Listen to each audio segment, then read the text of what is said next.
One. We are live for a new episode of the Electrek Podcast. I am Fred Lambert, your host, and as usual, I'm joined by Seth Wintraub. How are you doing this week, Seth? I'm good. All right, pretty good too. But I'm coming in like why it's dark right now. I'm in Europe, so my setup is not perfect right now, but the sound should be pretty good. I have my Shure microphone with me, so hopefully the audio is good. The video not as much, but you're not here for my pretty face. You're here for the information, and we have plenty of that this week. Starting with Tesla inventory. So we're getting new data coming in that shows that Tesla inventory has reached a new high this year, and you can actually track it with the price cuts in the U.S. This is U.S. inventory, I should specify. And there's a bit of a worrying trend, though it's not so much worrying because it's actually mostly Model X, surprisingly. So here is the trend.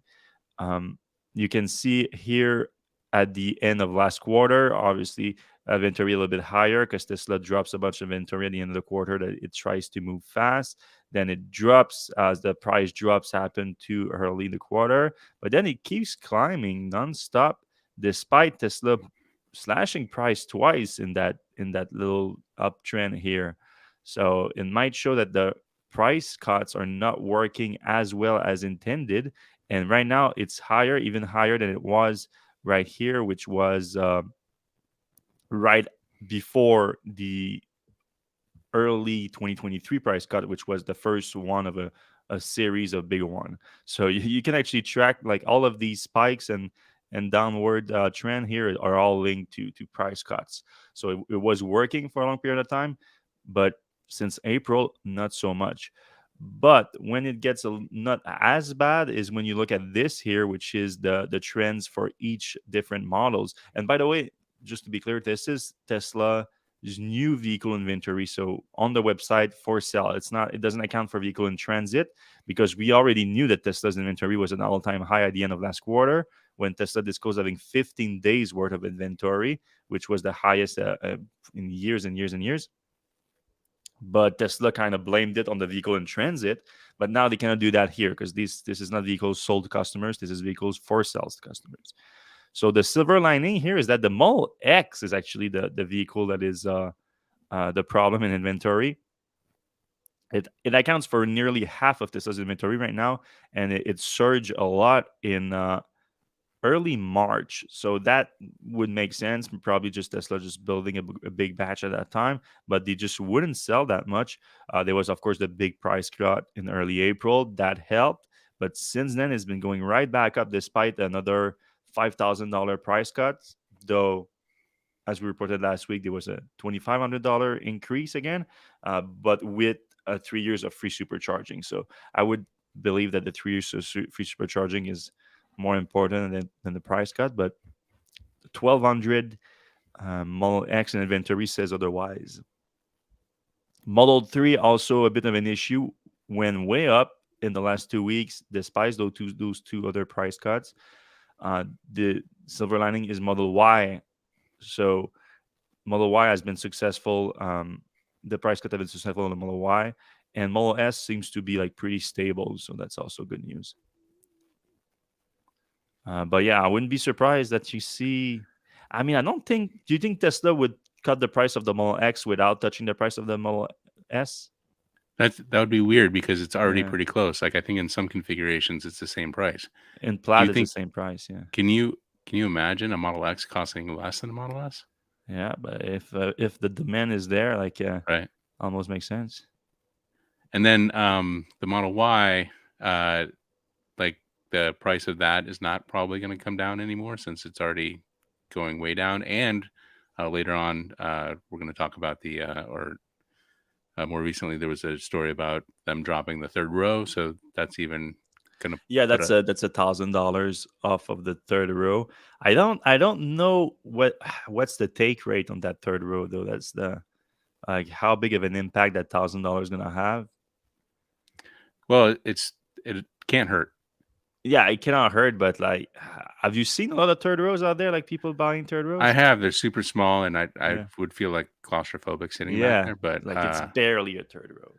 but if you have a bunch of little kids, you Yeah, throw a couple back there. It's useful. Um, It's similar to when Tesla had the Model S with the backward facing third row. that thing But was awesome. Tesla removed that feature apparently because the take rate was so low too. So, all right. But if anything happens, we think the Model 3 will get another discount, but the Model Y probably won't get another discount. Well, and Model 3 also depends on the fact that in the US they're still not releasing the long range for new builds. That's right. Some are in inventory at times, so they're still producing it, but not new builds. Sorry, not new inventory. And there's the new supposedly refresh island coming too, so we don't know how that's gonna place into this whole thing. But we might talk a little bit later about that too because of the Ford CEO's comments that I thought was interesting today. But before that, moving on to the next story, which is a wild one. Um, it the I mean the headline says most of it like it's not really about that. It's about like a lawsuit, but it's what's interesting here is the defense that Tesla has used in this lawsuit. Tesla basically came out saying that some of Elon Musk's statesmen out there, without specifying which one, some statesmen about self-driving might have been deep fakes. And because of that, and for the people that don't know deep fakes, well, deep fakes, people use the term for different things, but in this case, they would use it for like videos of Elon Musk that have been altered for him to say things that he didn't actually say. Um, CGI, like videos, basically computer generated videos. But how did this came up? Basically, this is an old story that we actually reported on before. It's the story of Walter Young. He's an Apple engineer that was a Model X owner, and he died in 2018 in a crash in Mountain View, California. He was on autopilot, and he was driving on the highway, and the car sort of got into what do you call a median, thinking that it was a lane, but it ran into the remains basically of a crash attenuator, because the crash attenuator was actually crashed into a few days prior, so it was basically all gone already. So It was crashed unfortunately, that into a few days prior by another Tesla on autopilot. I don't think that's the case, but I think no, I think I remember reading you that. think?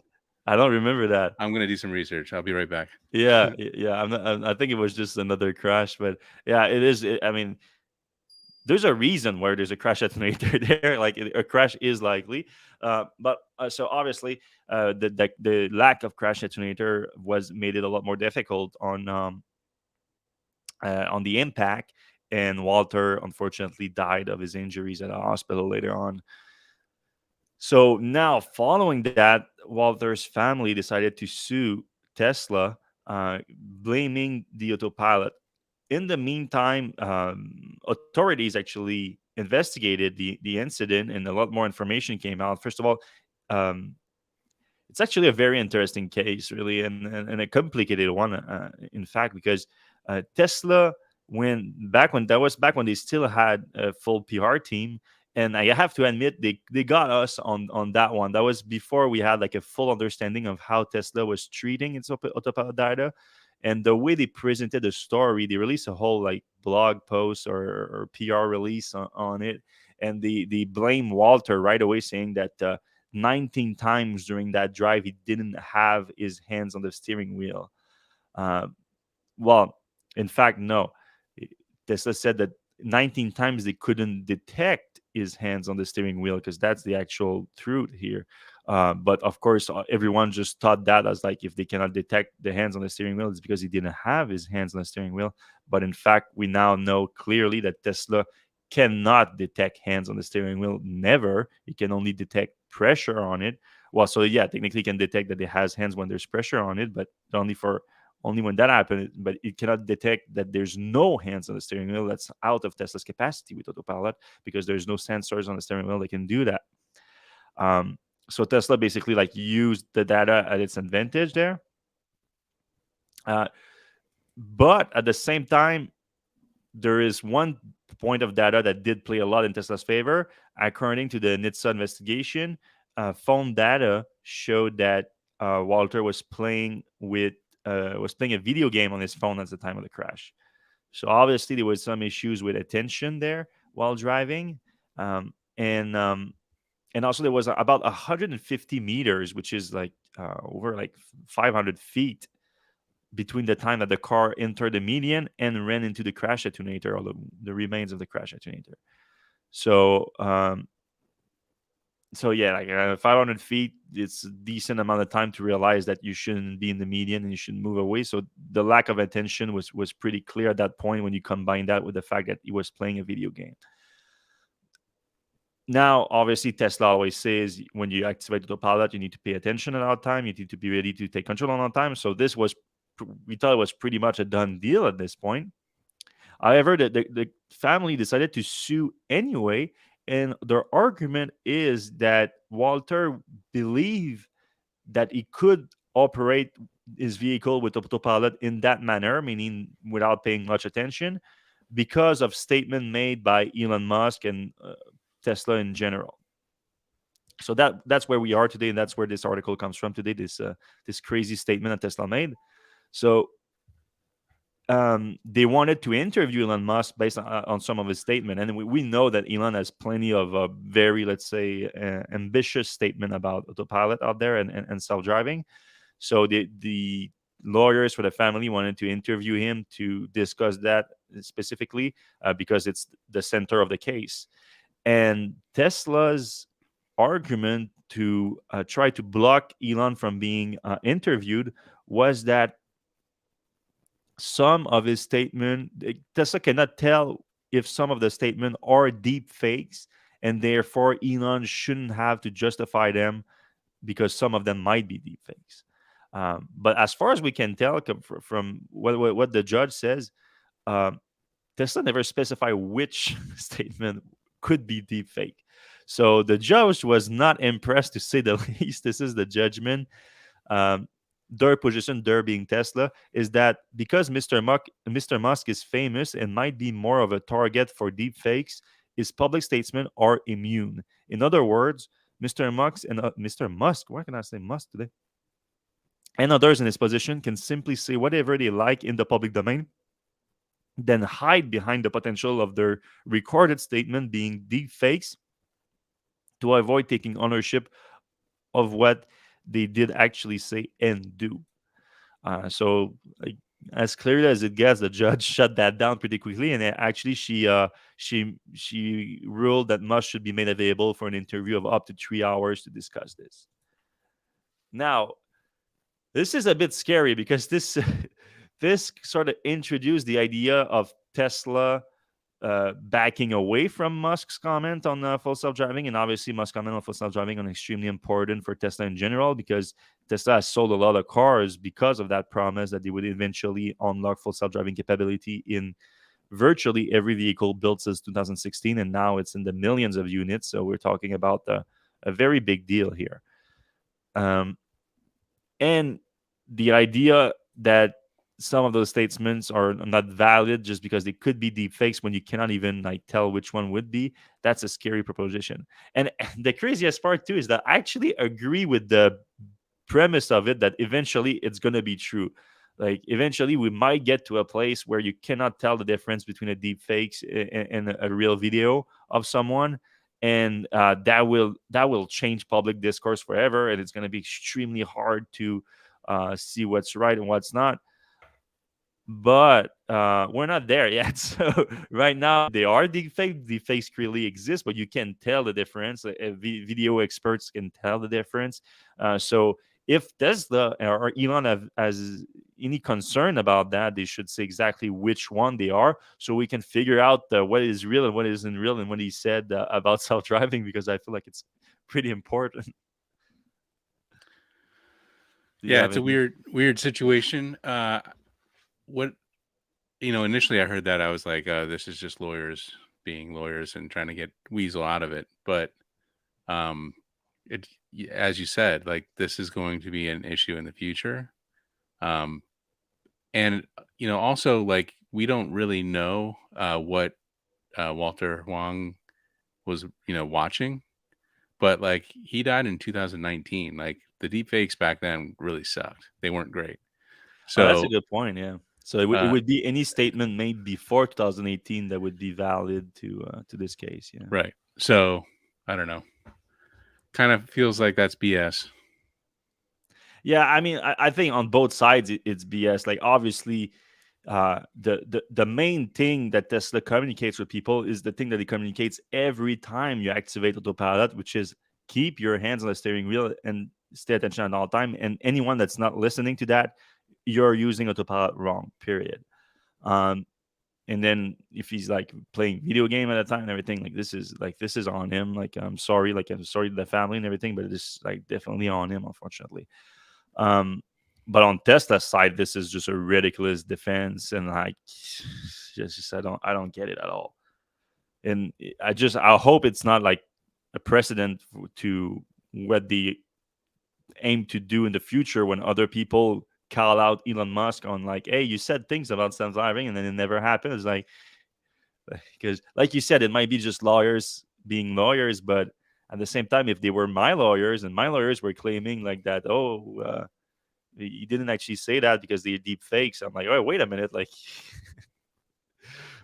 I would kind of need to be on board before they make a statement like that. Yep. So I don't know if Elon was, but if he wasn't, I would fire these lawyers. And maybe this is the Yeah. hardcore litigation team that he's putting together at Tesla that is doing that. Like, you remember when he announced that? Yeah. Yeah. All right, this was interesting. Elon met the South Korean president Yoon Suk Yeol. I hope I'm pronouncing that okay. So the South Korean president was in Washington D.C. for a visit, and he met Musk apparently at his request. So this is an important fact here, and they discussed the potential of a Tesla Gigafactory in Korea. So we know that Tesla is often solicited by governments and different markets and jurisdiction to invest there for a factory, because Tesla factories have been proven for a while now to be an incredible asset in terms of um, employment growth and investment in a specific sector. So normally a lot of countries they try to court Tesla and Musk in particular about that. But in this case, it's Elon who reached out to the president. I think Elon was also in DC that week for talk to Senator Schumer about AI. So he was already in town and seeked a meeting with the president of South Korea to do it. And the South Koreans seem to be pretty open to it. They say, should Tesla decide to invest, we will provide active support in terms of location, workforce, and taxes. So obviously, South Korea is a big market, but also a big supplier of vehicles and components. Obviously, LG, Samsung, and then actual car manufacturer like Hyundai and Kia. So it's an interesting market for Tesla to get into. It's not the first time that there's been rumors, talked, and comments about Tesla going into South Korea, not just for selling, but also for producing vehicles or batteries too. So I wouldn't be surprised that it would happen. Especially Tesla has had some success in Asia already with Gigafactory Shanghai. Um, there was talked about the second Gigafactory in China or Asia in general. Didn't really happen, as Tesla seemed to just like double down on Shanghai instead and just increase production capacity there, because they just every money they seem to invest in Shanghai seems to be paying off a lot. But now it should be probably the time for a second Asian Gigafactory for Tesla. So maybe Korea is going to be the one. Yeah, it's interesting because Korea is such a battery mecca already with Hmm. LG and Samsung and SK and all the others. It's surprising that they need to go out and find more, potential battery factory companies. But obviously, Tesla's a big boy in the battery world. Yeah, and maybe they would seek a partner. Maybe they would try to deepen their ties with one of those that you just mentioned in order to, have a wider partnership and supply of batteries. That would be interesting. Or they want to steal Tesla's secrets. Yeah, that's always the go-to. Huh? Yeah. All right, the yoke steering wheel is not only not a standard option anymore, Well, the standard option as it used to be. A few months ago, Tesla introduced a round steering wheel option, but when you go into the configurator, the yoke was always the standard one, and the round one was the option, uh, at no extra cost though. Now they switched it around where the round one is the standard one, the yoke is an option, and they even added a $250 premium on it. So I'm not sure what this is about exactly, because again, it used to be standard. I don't know if the yoke is more expensive to produce than the round, and I would assume not, since it wasn't a premium before. So the only thing that I can think of, and it might be true, and it might be it might confirm that it's actually more popular than the round, and Tesla's trying to make some money on this. Do you think? I don't know. 250 is not a lot of money in the grand scheme of things. Adding Yeah, but and it's also, 250 pure profit though. yeah, I don't know. It's weird though that because originally I feel like Elon had said somewhere that they were keeping the yokes, and they're going to see they were Yeah. going to like expand the yokes Well, he and said that it was like the best experience, form of a steering wheel. So right? yeah, so they would move forward with it. Yeah. So I guess if it's the best, you got to charge a premium. Yeah, but my thinking is like where I would understand that people would prefer it over the round one is that it's actually not the biggest the shape of the yoke versus the round is not the biggest concern with the Model S and X Right. steering wheel. It's actually the lack of stock of steering stock and The the buttons. replacement of the force touch buttons on them. So like if you already, if that's not a choice, if Tesla is not bringing back the stock, you just a round wheel of a yoke wheel.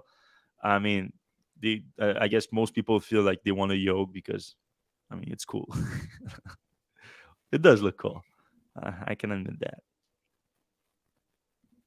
All right, Tesla, they released their impact report this week. So they update a lot of information to that. So I went through the whole thing. It was very interesting stuff, but most of it is like copy pasted from last year. Not much of new information for the most part. Um, but most interesting to me, at least, is an update on the battery degradation data. Um, Something that is close to a lot of people's mind when they buy an electric car is how long the battery pack is going to last and how it's going to perform over uh, a longer period of time and more mileage on it. And previously, Tesla has talked about 200,000 miles, getting 10% battery degradation. And now, a year later, they're talking about 12%. So a little bit worse, but to be expected because mileage is not the only impact on a vehicle, a battery pack, but also time. So if a year passed, it's normal that the degradation might be a little bit worse. The good news is that the standard of deviation is not huge, so that's nice. So that means there's not too many stragglers that go like way down. I think it's like pretty stable, and the retention rate stays relatively leveled once you pass I'd say 180,000 miles or something. It starts to level a little bit, so it shows that you should be able to retain over 80% for a decent amount of time, like maybe like 100,000 more miles than that. So that's good. This, by the way, this is only Model S and X battery pack because I guess Tesla believes it doesn't have enough data on 200 plus miles, plus 200 plus thousand miles, Model 3 and Model Y, even though there are a few, especially Model 3s, that already reached that. But the company did say that they're going to release more data on that and even more, especially more chemistry. So Tesla, right? Mileage is only one factor in battery capacity retention. Battery age is also a major factor. Retention figures at the lower mileage above likely reflect the impact of age, while higher mileage values, which come from high utilization vehicles, likely reflect as less influence from battery age. Performance on newer chemistries, not shown here, can vary, and we plan to expand disclosure once we have sufficient data. So I would assume that would come relatively soon.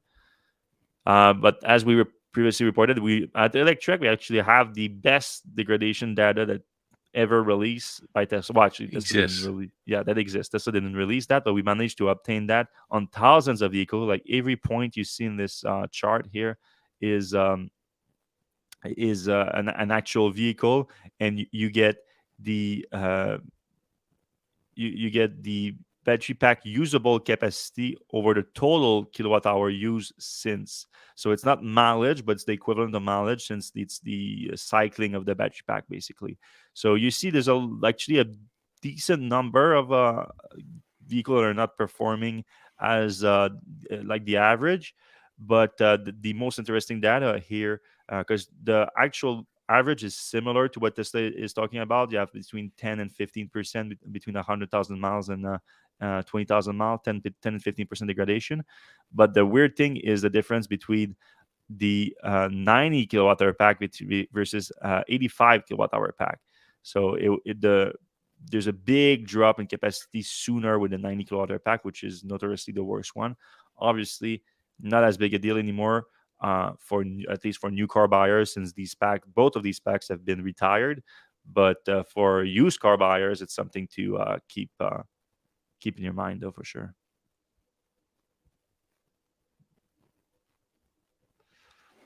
All right, this is an interesting one too. New software update came out this week that Tesla is bringing back regenerative braking options. So this is not for everyone, because for people that had it before, it stayed in the car. But when it was removed in 2020, so for cars from 2020 onwards, there was no option of regenerative braking strength anymore. It was just a standard one, which the standard one is the highest one, so the most where you get the most regenerative braking. And this was an interesting move from Tesla when they did that, when they removed the capacity to put a low regenerative braking setting. And we assumed that they wanted everyone to use the most efficient way to use the car, which is in standard with the highest possible regen braking capacity. But some people were complaining. There's two valid complaints, I guess. There is the fact that more regenerative braking in certain like condition where it's slippery outside, where there's ice or rain. There's maybe an argument that it's safer to have low regen and you can control the braking just with actual manual brakes. I don't personally believe that's a big deal. I mean, I live in Quebec and we have like a lot of slippery condition. And if you're already used to the standard region, the specific region, I think what you're used to drive every day is going to be the safest way, because that's how you get a good feel for your car and you know how to tackle slippery conditions. The other argument is to ease in non-EV drivers into an electric car, because it does take a little bit of a adaptation time. So if you start at low and then you eventually move to standard, but that's the goal, though. You want to move to standard because, again, it's more efficient.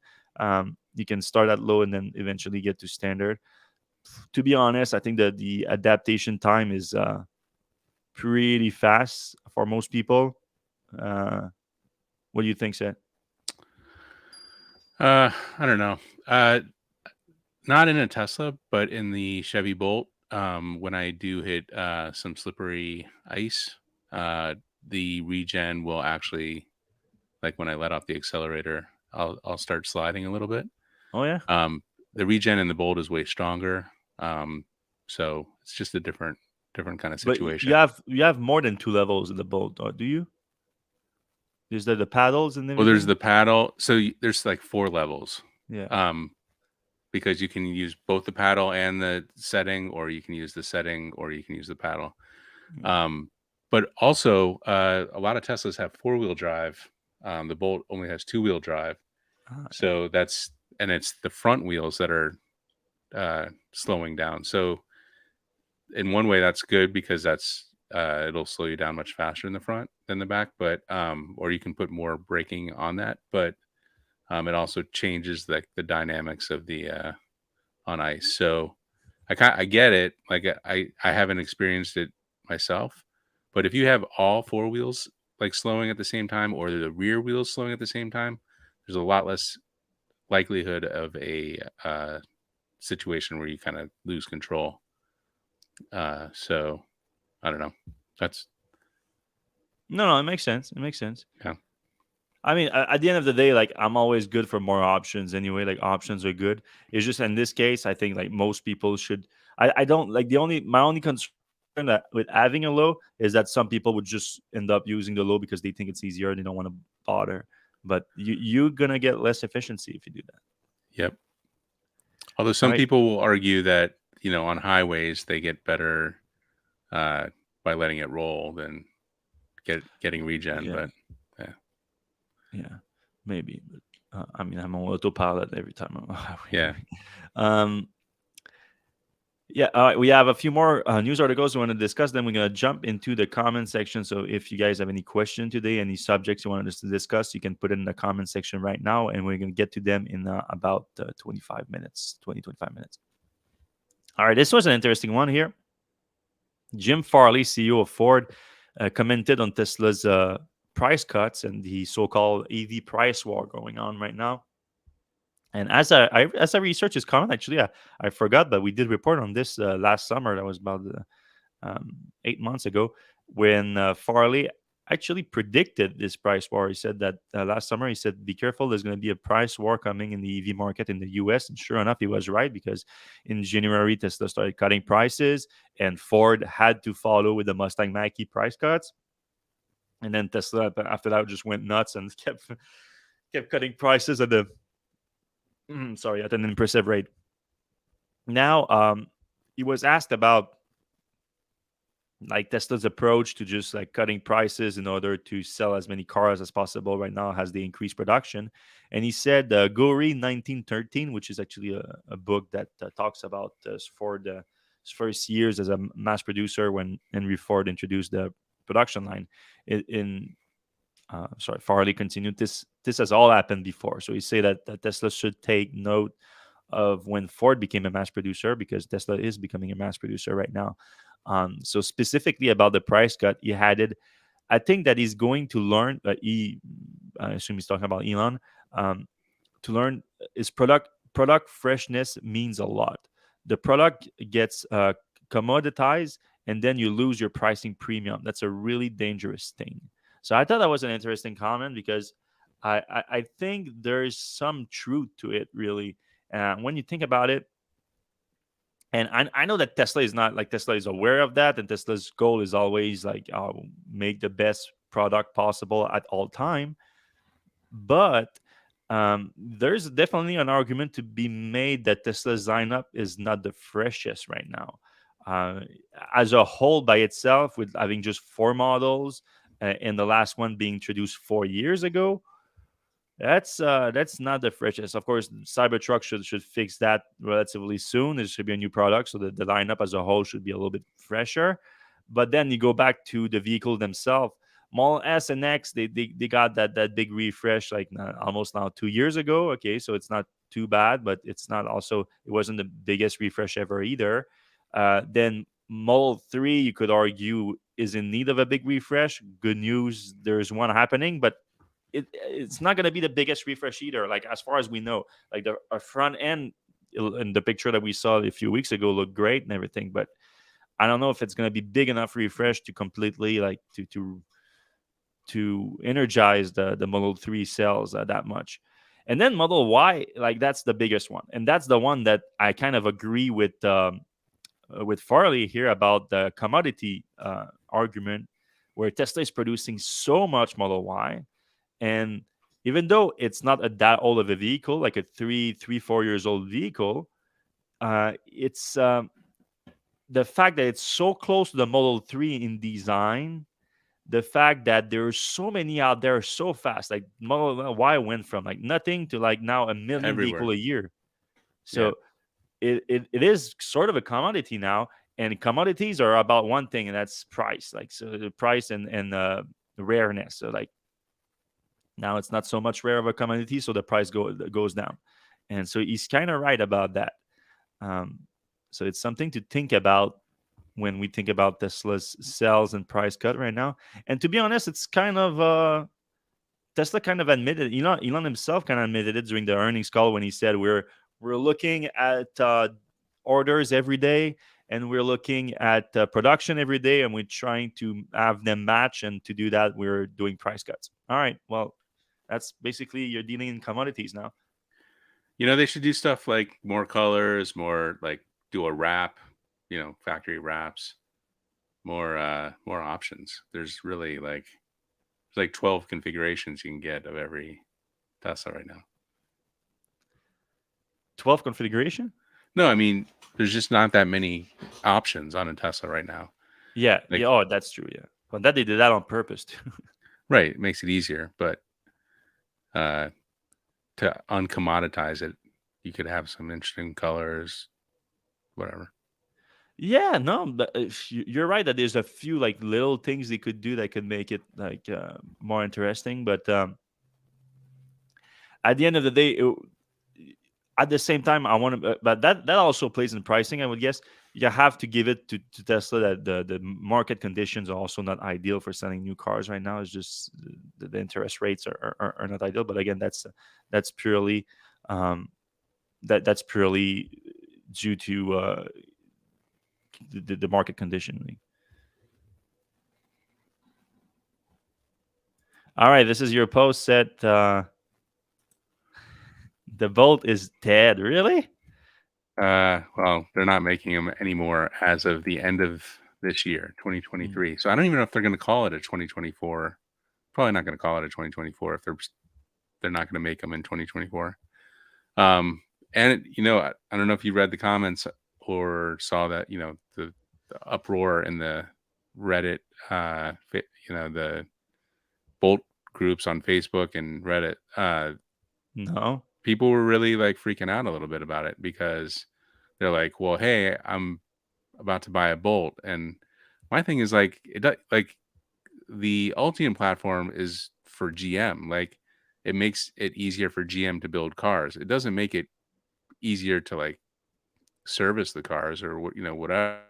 Like once you get a battery pack, you're likely going to have that same battery pack for 8, 10, 15 years, unless they catch on fire or something. So um for me, I have a Bolt. I just bought a 2023 Bolt. uh I'm not worried about it. Like I'll have it for 5 or 10 years, or give it to my high school kid and he'll crash it. But um like whatever, like I'm not worried about them not making it. The thing I don't like, I guess, is that GM doesn't have like a built-in replacement for it. They've said that they're going to have a $30,000 Equinox, and Equinox is a bigger car. It's wider, longer, a little bit taller. It's a more premium car. It's got a really nice dashboard display. It's not going to have CarPlay or Android Auto, which is another controversy. Um, and And the $30,000 version is not going to be available in 2024, I bet.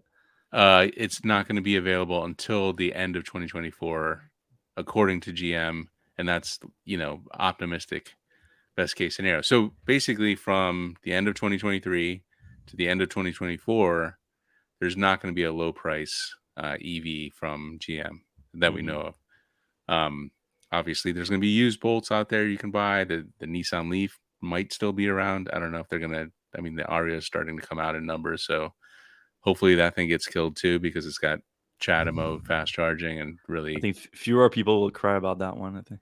right. And that one should definitely go. The other thing is though, I think that GM is like not addressing at all is like people want a small car. So the Equinox is similar ish, a little bit bigger than the EUV, right? And the EUV is like 6 inches longer than the Bolt EV. But I think a lot of people are actually like they want like a hot hatch, hatchback, a, VW Golf type of vehicle. Like I think people actually like those things. I know I like my smaller Bolt. I opted for the smaller one.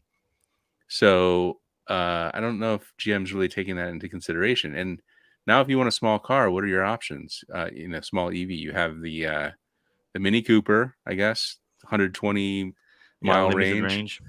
That's going to go up next year. Fiat 500 E is coming out, the new improved one that's running around Europe right now.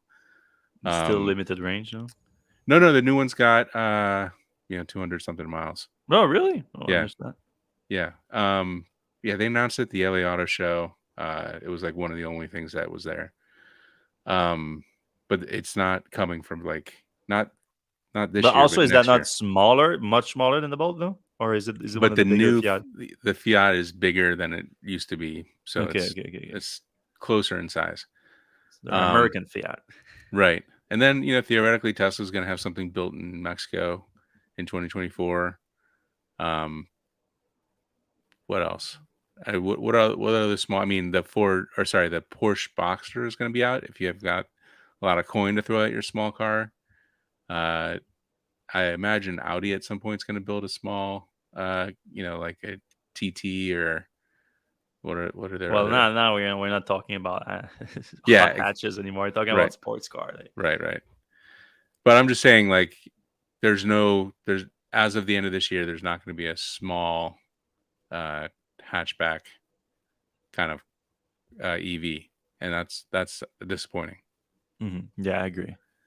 I agree, and also I think it's interesting that like the Bolt EV is basically going out on its best year ever. Like it's They can't make enough. yeah, They're they can't make enough of it. They're gonna make like 50% more than they made last year almost, and then bye bye, it's done. Like yeah, we're moving on to Altium, and that's it. So that's an interesting, like you don't necessarily kill and also they're killing their most popular EV programs right now. Like they're the Cadillac Lyric and the GMC Hummer EV. It just like that's peanuts compared to nothing. Yeah, the Bolt EV.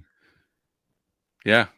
It's going to be a weird time, that transition period where GM's going to be at the end of this year, GM's going to be making almost no EVs Yeah, and less than they were making. Well, I mean, they've when the Bolt fires happened, they were making no EVs too. So yeah, but yeah, I mean, I really hope, because that's a company that claims to be all in into electric vehicles. So I really hope that the Equinox EV, Silverado EV, Blazer, I hope that the ramp up is going to happen fast. Otherwise, like you said, it's going to be an awkward period of time.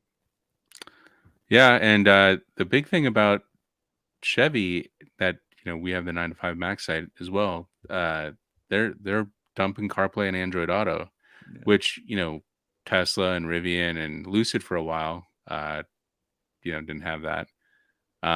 Lucid came in with their own CarPlay, which is really bad.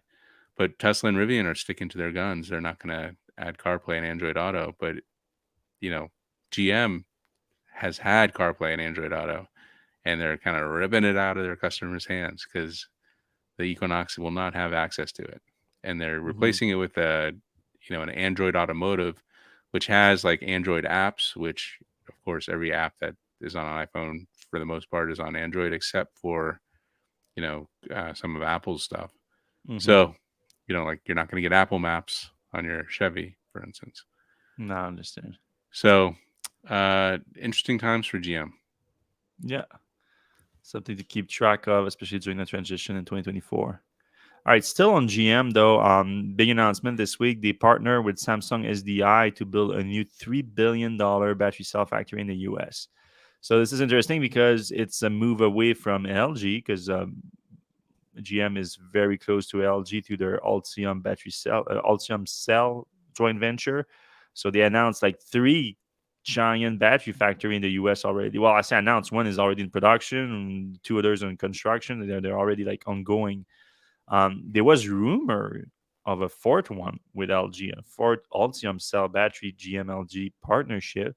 And then in January, we heard that the talks were on hold indefinitely, like the talks crumbled between them. And now, out of nowhere, it's actually Samsung SDI that get the next partnership with GM on the battery cell factory in the US. It's going to be a 3 billion battery factory that's going to produce more than 30 gigawatt hour of battery cell capacity a year. So not the most efficient factory out there. Like $3 billion for 30 gigawatt hour is it's $1 billion per 10 kilowatt hour. It's a lot of money. Um, but yeah, it's interesting that well, I mean, it makes sense if you're building a supply chain, you want to diversify your suppliers. So it makes sense to do it with two. But I don't know, or some people are suggesting that it might means that the situation between GM and LG is souring. Is that a word? Souring, yeah. Yeah, it turns sours. Um, Obviously there was the battery fire. Now this, and now, now, and the Bolt TV technically has LG cells in them. Like all of GM's vehicles have, well, now Ultium cells, but that's GM and LG cells. Right. So now I guess they are killing the only car that has just LG cells in them. So I don't know. I think it's probably more about just diversifying their supply chain for battery cell than a problem with LG. But I wouldn't also completely um, put it outside of the realm of possibilities. That makes sense. I remember somebody saying back when there was rumors of this happening that LG wasn't making cylindrical cells, but I think LG makes cylindrical cells for Tesla, don't they? Yeah, for more than just Tesla now, Right. um, I think Lucid too, or Lucid might be Samsung. I'm not so sure. But yeah, now everyone is making cylindrical cell now. It's just Yeah. Tesla made that happen. Yeah, and they're not saying where in the U.S. just yet. Uh, but they are expecting to start production in 2026. So there's still a few years they're probably in negotiation right now with some states and some cities. All right. Last one before we get into your comments, guys, in just a few minutes is Volvo announced their earnings or the earnings, their delivery results, and their electric vehicle sales jump up to 30,000 units in the first quarter, and that represent 18% of their total car sale versus 8% last year. So it's a fairly significant jump. And of course, we know Volvo is one of the more aggressive automaker in terms of transitioning to electric vehicles, but still ways to go at 80%, 18%. And at the same time, they announced that the EX90 SUV, they stopped taking orders for those because they claimed that they received too many. Unfortunately, they did that move where they say, we have so much demand, too many, but they don't actually say how much they receive. So literally, they could have received, like, they could have planned to, we cannot take more than 2,000, and they got 2,000, and then it's over. Now, I don't think that is the case here because I think the SUV is uh, a very attractive one for many people. And like we discussed before the show set, you said that especially probably the third row is going to be a big seller for this, right? Yeah, I mean, everybody I talk to that is thinking about a bigger, Rivian R1S or Kia EV9 type of vehicle also is in love with this thing. It's a sharp-looking vehicle. It's got a third row. It's not quite a trucky thing, but it looks like it could probably go off-road a little bit. It's in the sand here, if you're watching the video. So and to put my money where my mouth is, I have one of these on reservation if Rivian doesn't get their act together and ship an R1S. Speaking of that, we got updates today on our R1s. What's your situation? Yeah, I saw what you posted in the newsroom, and I got the same reaction as you. That the subject line for that email was a April big, delivery. yeah, that was a big teaser. Like, all right, they move. Yeah, they actually they updated when we're gonna get our delivery window, which means nothing basically. Right. So it was supposed to be this month of April, which is coming to an end, where you get a delivery window and they tell you when we get a delivery. And mind you, I'm one that put the reservation on this like the day you could in 2019, no, 2018, whenever they unveil the car. Um, and now they're saying that no, you won't get your delivery window this month. You're gonna get a delivery window in July. So in July, I will know when I might be getting the car. So not great. No, bad. Now, in my case, it's a bit different than your case, Seth, because I'm in Canada, and they are one of the reasons why they don't want to deliver to me is that they need a service center where near enough of where I live. So it would be like probably Montreal, and they don't have one yet. So until they have that, I don't think they're gonna deliver any car around me. Hmm. Yeah, it's tough. Yeah. I'm I'm waiting for it, but now I'm starting to think probably Volvo EX90 will be delivered ahead of mine. And Yeah. When did they say you get your delivery window? Volvo No, or no, Rivian. so Rivian says I will get it September to December of 2023. And I ordered mine before the reviews of the R1T came out, like the Mm-hmm. first early reviews. I can't remember when that was, but I think Uh, Early 2021. yeah, No, late 2021. Late 2021. yeah. It feels like forever. And I've seen people online with my same time period that are so. Usually, we kind of like as auto journalists, we kind of get a little help along, like somebody will point us to like, oh, there's an inventory thing over here you should take a look at, or magically a Ford F-150 is available for us. But uh Rivian's not the case there. No. They're putting us in the with all the plebs. Yeah, and for the Volvo, when is this car coming out? End of the year this End year of as the well. So Yeah. um this is kind of exclusive info, but Volvo we talked about or they talked about on their earnings call. There's a new Volvo that's going to replace the 40. The what is it? The XC40. The XC40 is a already Volvo that like a gas Volvo that they swapped out a battery for. So it's not really elegantly done, but they're going to replace that with another small SUV Volvo next year, and we're going out on a trip to Italy to test it out Nice. in June. So that'll be fun, and I think that's going to be a really nice car too. I mean, they're kind of doing all the right things. It feels like Volvo. They've got good relationship with Google. They've got some lidar stuff happening. They've got big batteries. It's all good. Yeah, I'm hyped up about Volvo and Polestar. All right, let's jump into the comments. I think we have a bunch today. All right, Farfolomew. Hope the show was great. He's been waiting all week. Also, could they natively charge using Supercharger Network? I think that came before the show started, so I don't know what he's referring to there. Maybe Tesla opening up the network or something. Yeah. Amit asks, how many of those cars are right-hand steering configuration? Any idea? I think we were talking about the Yeah, those are shortage. US inventory, so none. All right.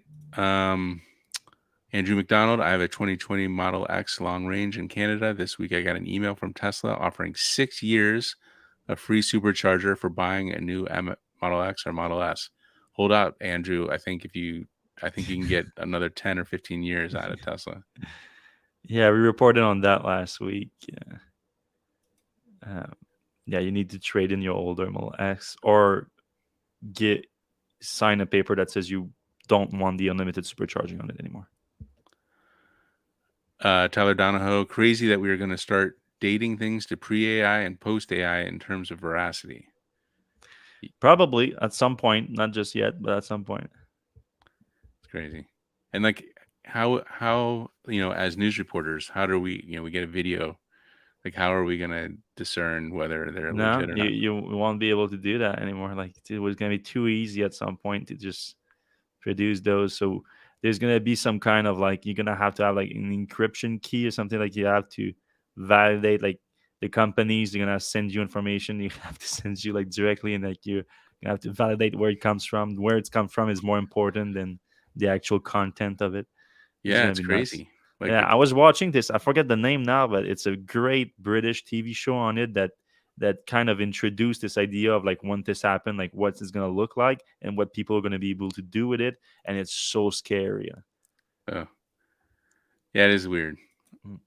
All right, Dan Obersay, I've never tried the Yoke, but the feature about it that appeals to me is that it doesn't block the high beam indicator, blinker light, etc. on the binnacle.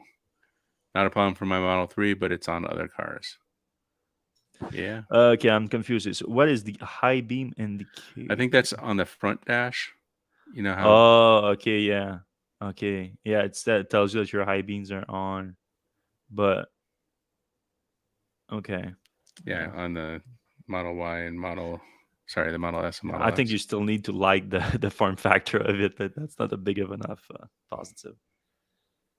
All right, Farfolomew, can't battery degradation be mitigated by internally limiting pack usage to 20 to 80%? For example, on my laptop, I have the option so that if it stays 100% charged internally, this State of what charge. state of charge is only 80%. It can help. Yeah, I mean that's Yeah. a recommendation from the manufacturer to keep it below 90, and the more you can do that, probably the better it's gonna be. But I've never seen actually like a strong data that tells a difference. Like if you use the pack the same way, but do like all the same way, except that you do that versus you don't. If that makes that big of a difference, but if they say it does, like I assume it does. All right. The crash attenuator we were talking about earlier was damaged by a Prius, I think the week Okay. prior. Yeah. So my brain is not Mm. processing. Maybe it was a joke somebody Mm. made or something that I stored I in the thought I wrong. thought you were making a joke of that. That's why I said. I stored it in the wrong part of my Mm. brain, Yeah. probably, or something. Dan overstays back. Aesthetic refresh of vehicles is just tricking customers into paying more for the same vehicle. A new engine or suspension may deserve a higher price, but scoop on the hood or new lights is a scam.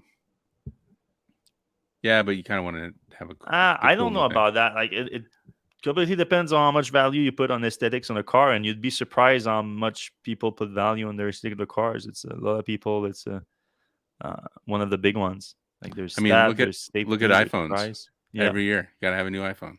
and it works. The camera is Yeah, 0.2% better. yeah. The trick with standard regen in cold weather is to remember that the accelerator is an analog control, not digital. That it's not just on or off. That's true. Yeah, that's basically just getting used to your accelerator into your car. So that's what I'm saying. Yeah. The problem with the Bolt is the paddle is not Yeah, analog. It's either on or off. yeah. All right, that's a little general. Antonia Hollyville question: Kathy Wood from ARK Invest predicts Tesla stock up to 2,000 based on FSD. Does she have insider information to be confident in saying this? Because nobody seems to agree with this assessment. I think she's got Yeah. a lot of bags that she's holding. Yeah, she had $1 billion of Tesla stock right now, so she kind of has to say that.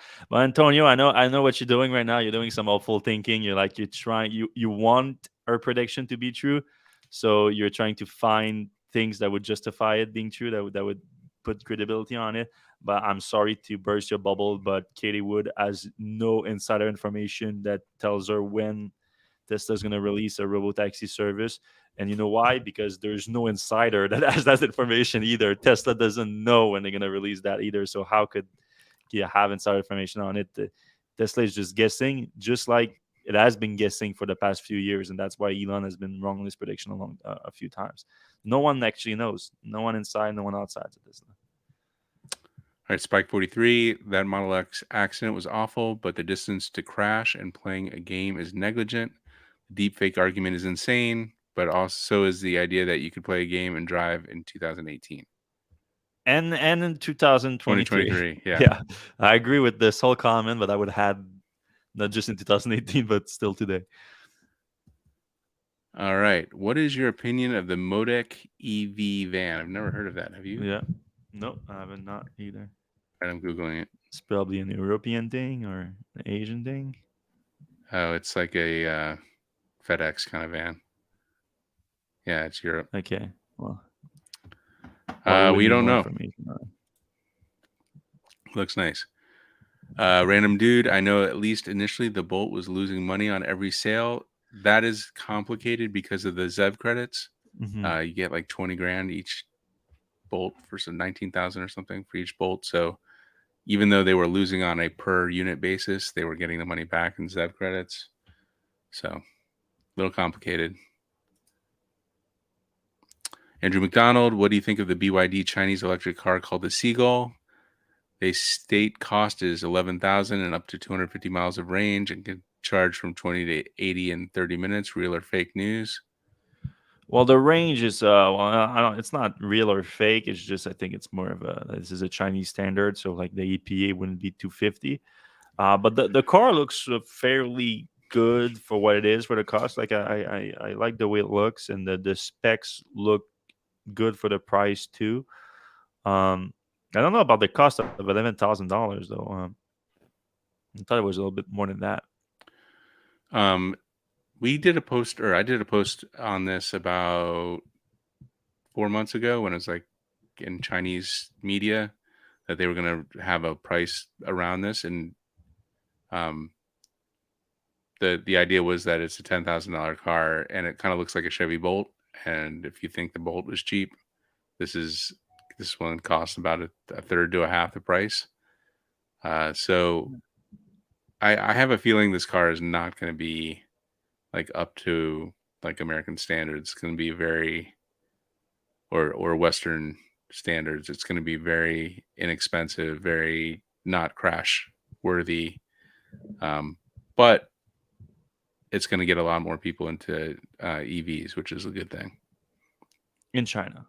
In It's gonna be China, and they're going to export it to Brazil, like BRIC countries. So maybe in Russia, maybe in India as well. that would So be nice. yeah. Any update on Giga Mexico breaking ground? No, but it should be fairly soon. I would assume it's gonna be this quarter. Yeah, the Mexican officials did not seem like they were going to throw any environmental issue type stuff or have any votes or listen to anybody. Yeah, they're not putting red tapes. I think they're No red rolling out tape. the red carpets. Yeah, we should use that. They're not doing the red tape. They're doing the red carpet. I just came up with that on the spot. Amazing. It's almost as if I'm a writer. It's almost as if English is your first language. Question: we have heard about Rivian software updates, but when will they have a drainable front trunk and 220-volt vehicle to load to charge a jet ski like the F-150? I mean, the drainable front trunk, I don't think. You just get a drill, right? Yeah. I don't think it's like a top priority, to be honest. I don't think like it's the difference maker for the buyers. But I do admit that a higher output vehicle to load in the back, that's a big deal. Like Sylvain Juteau, friends from Quebec, as a F-150 Lightning, and that's a huge feature to have. Like it's a game changer. Yeah, I talked to a Rivian engineer, and they said we will not talk about future upgrades. And I was like, well, can you put a 240? I said 240 volt vehicle to load thing. They have a 110 volt right now by the back seat. And they were like, yeah, we could put 20 kilowatts coming out of here. So it's available. I think it's just not high on the to-do list right now at Rivian. It should be, because like I think a lot of people that are buying these trucks are buying it to have also like nice little electric toys to carry around with them, whether they are like electric motorcycle, like a motocross bike. Now they are electric jet skis. They are electric snowmobiles. Like there are all these stuff coming, like boats. Like you want to bring your electric boat to the lake, but you can also charge it on the way to the lake or something. There's so many things you can do now. So I think it would be a good idea to do that as soon as possible. For sure. All right. Well, that's it for us this week, everyone. I appreciate every single one of you watching, listening. If you do enjoy the show, and only if you do, if you can do us a favor and click the like button, the thumbs up, whatever it is on your app right now, because we are live everywhere. And also, if you are listening on your podcast app, on Apple Podcasts or Spotify, if you can leave us a 5-star review, it takes a second to do. It's free and it helps the show more than you can think. So that's it for us this week. Have a good one. Bye-bye.